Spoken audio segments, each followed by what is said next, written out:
Hi guys! Hi guys! It's me, Gisela, and welcome back to my channel. So for today's video guys, andito tayo sa ruta natin guys. Tapos, yun na nga umuulan. Tapos, medyo na-stranded tayo guys. Na-aberya tayo dito. Ayan, ipakita ko sa inyo guys, no. Saglit lang at tayo bababa. Pero umuulan talaga guys ng bongga. Ay, hindi naman ulan. Yan. Makikita nyo guys, ayan, dito tayo. Medyo nasa, ano tayo. Sa ibaba. Ayan. Nilagyan na natin ng bangil. Para hindi tayo madusdos. Ayan. Yun yung location natin dito guys. Ayan, dito sa atin. So, ayan na guys. Dito tayo muna dahil magintay tayo ng rescue. Yan. Kung makikita nyo guys, makita ko sa inyo yun. Nalaglag. Wala na. Ano guys, dalawa na lang yung ano, yung isa wala na. Ayan.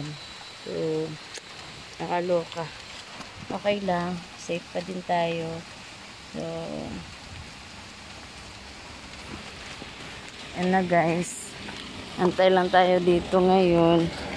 Dahil, buti lang at na-check. Merong sumusunod sa atin guys. At nagsabi na yung roida natin daw ay ayun na, malapit nang matanggal. Ewan ko, nawala na yung mga bolt. Je, nakita mo ang bolt kung di nahulog, Je? Ha? May mga bolt nga nahulog, isa pa lang man. Kasi makita mo na, Je, oh. Kilala mong bolt niya, Je? Bolt na. Bolt sa salakyan sang roida. Buhay mo nakita. So ayun na guys, ang ganda ng paligid. Ito, umuulan. So green. Ito ating dinadaanan guys every Saturday, Wednesday. Yan. Ditong area na to guys tayo pumupunta. At lumalako. Ayan, nagdadala ng ating mga paninda. Yes. Dito. Highland dito guys. Ayan. Pataas yan. So, sloping area dito. Yun. So, dito na lang kami natigil. Dahil, ayun na nga. Sabi ng driver natin hindi na ituloy. Dun sana sa medyo, flat area. So, hindi na. Dito na lang baka kasi pa. Oh, slide na siya guys. So, ganyan talaga sa biyahe, guys. Diba? Buti na lang medyo, lang kami, guys, sa pagtakbo. Ayan lang. Moderate lang. So, medyo dandahan lang. So, ayan lang. Okay na din yun. Diba? So, ayan sa mga bumabiyahe yan. Diyan, ingat din kayo, guys, no? Kasi hindi natin alam yung ating, So, nagkataon lang siguro na hindi masyado. Kasi bago tong wheels natin, guys. Bago natin to, 3 days pa ata to. Ito bago pa. Pinalitan natin to. So siguro dun sa hindi masyadong naihugot. Oh, diba tingnan nyo guys, no? Wala, guba na. So kailangan, ewan ko kung anong gagawin nito guys. So ayun na. Wala na siya. Hindi ko alam kung paano. Ano gagawin pa nito. Sana. So, okay pa din tayo at blessed pa din tayo dahil okay, ganyan lang yung nangyari. So, thank you Lord pa din tayo guys, no? Ganyan talaga sa buhay. So, hanapin natin yung bolt. Isa yung nawala. Pero, baka hindi naman natin yun magamit dahil yun na lost thread na talaga.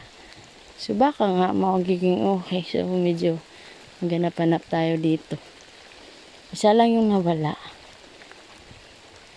Siguro layo pa doon. Layo pa siguro nalaglag. Hindi natin alam.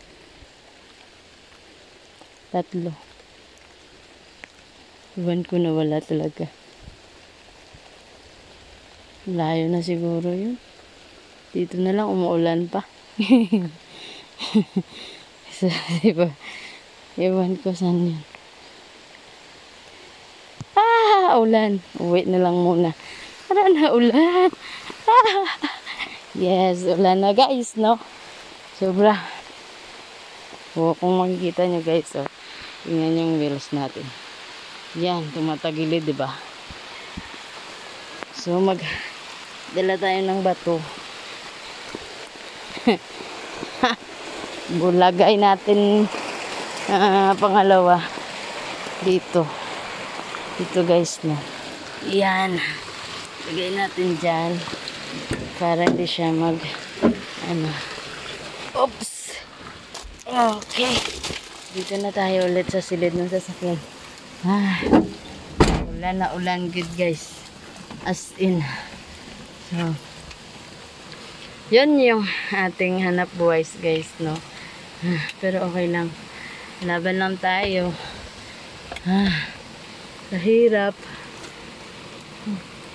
Makikita niyo guys, walang tao, diba? Walang katao-tao.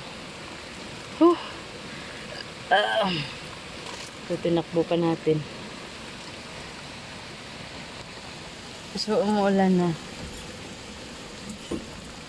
Dito lang tayo sa loob. Grabe, nabasa yung bag ko guys. Hindi natin alam. So, ayan.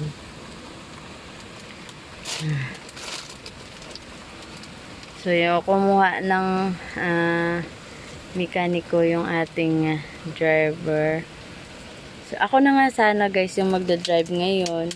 Pero, siguro, way na din ni Lord na, kasi kaninang umaga guys, kahapon, napag-decide ako na ako mag-drive dahil, may pupuntahan yung driver ko. Tapos, itong isang driver naman ngayon, ay wala siyang trabaho. Tapos, nagsabi siya sa akin na siya na lang yung mag-drive.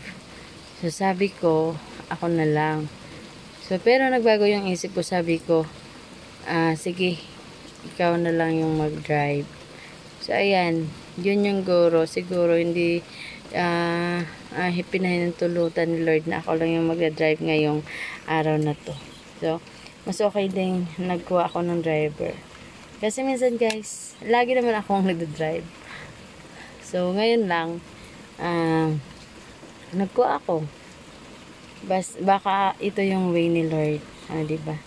Hindi talaga niya gusto na ako yung mag-drive. Dahil mangyayari to ngayon. So, okay lang din, diba? So, thank you Lord for the blessing. Thank you for everyday. Yes, thank you so much. Ayan, mega love shoutout to everyone. Ayan, it's me, Gisela again. Ang nagsasabi, hindi tayo sikat pero kailangan lang nating umangat.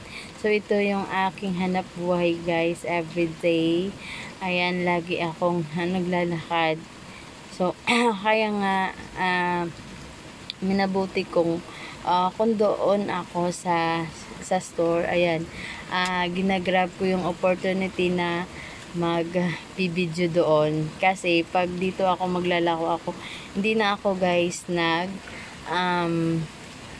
hindi na ako nag-video. Ayan, nagpo-focus na talaga ako sa kumbaga pagtitinda. So ayan, so, sobrang ulan. Ayan, kung makikita nyo guys, no, so hindi to aircon na. So sobrang init. Yun na nga, tiis-tiis lang tayo, ganyan tayo sa life. So, sobrang blessed lang talaga kasi ito lang yung nangyari sa atin. So, ganyan talaga, you must be ready kung ano ang hanap buhay mo guys. Ayan, kailangan mong magiging ready ka talaga. So, you're not surprising the circumstances. So, diba? Parang ganun lang. So, for the go lang tayo guys, no? So, makikita nyo sobrang ulan talaga. Diba?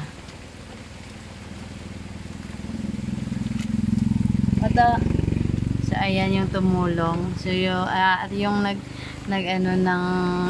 dumaan kakabago lang. ayun yung tumulong. Ayan, sinakyan ng driver ko. Kasi dito guys, wala, bihira yung sasakyan dito. Kaya buti na lang, ayan, nakita niya kami. Siya yung nagsabi na yung wheels namin daw ay ayun na, hindi na pantay. So, siya yun. Tapos, siya na lang tumulong. Dinala yan ng driver namin doon sa sa mekaniko. Para, ayun na nga, mag-rescue. Rescue dito, guys. So, hindi ko alam kung anong gagawin doon. Anong gagawin. Ayan, nasiraan tayo. Hindi natin alam kung anong gagawin doon. So, anong gagawin nila? Basta mekaniko. Sila nang bala, diba guys, no? So, ayan. Dito lang muna tayo sa sasakyan. Kung makikita, malabo na guys, no? malabo na. Yan. So, yan talaga, no? Pag i-close natin yung window, ang door, so magiging ganito dito. Magmamoist siya dito sa crystal. So, pag aircon naman, at saka gumagana lang yung aircon, diba, hindi to siya magmamoist. Diba? Okay lang. So, ayan na guys. Marami-rami. So, dito pala guys, pag sa Ponce tayo, ayan. May mga kasama tayo guys. Ito. Mga ganitong paninda natin. Yan. Kasi, very to guys, no? Para dito ko nilalagay para madali kong madadala at maipakita sa customer. So, kasi hindi na siya mailagay sa stante, sa gilid. So, minabuti ko na lang dito sa tabi ko. So, malang ganyan. So, yung mga chocolate natin, itago lang natin dahil hindi yan nababagay kasi init dito. So, mag-melt siya dito guys, no? Parang ganun lang. So, itago siya dito para matabunan. So, ito, hindi naman siya mag-melt. So, parang toys din siya guys. Yan. Diba? Ano lang siya? Diba? Kahit ano lang ibibinta natin. Knife toy candy. Sa mga ganun. So, meron ding expiration kay tagal pa. 2027. So, parang ganyan lang dito guys sa car natin. So, ito, chocolate din. So, dito natin nilagay dahil hindi siya magme-melt dahil malayo siya sa init pag mainitan. So, parang ganun lang. So, ayan, tumitila ng ulan. Unti-unti na. Sana nga, tuloy-tuloy na. So, ayan, siguro malapit-lapit na sila. Saan na ba sila? So, malapit pa guys, doon pa sa, sa Banwa. Sa Banwa. Andito tayo sa remote area guys. So, doon pa pupunta sa uwian natin yung mekaniko. Hanapin pa doon malapit sa city hall. Ay, municipal hall. Malapit sa elementary school. So, medyo malalayo pa. Tapos maghanap pa yung kung anong paraan nila, kung anong hahanapin pa, diba? Kung anong gagawin dito para makaalis kami dito. Hindi ko alam. So, ayan na guys. Thank you so much for today. Ayan. Mega love shoutout to everyone. Ingat-ingat kayo guys. Ang laging nagsasabi, it's me sila. Ang laging nagsasabi na hindi tayo sikat pero kailangan lang nating umangat guys. Yes. Thank you so much. Ingat po kayo. Ayan. Sa mga nagbibiyahe dyan. Sa mga naglalako dyan. Ayan. Salot sa inyo po talaga. Sobrang init, pagod, puyat. Ayan. Sobra ate. Bye!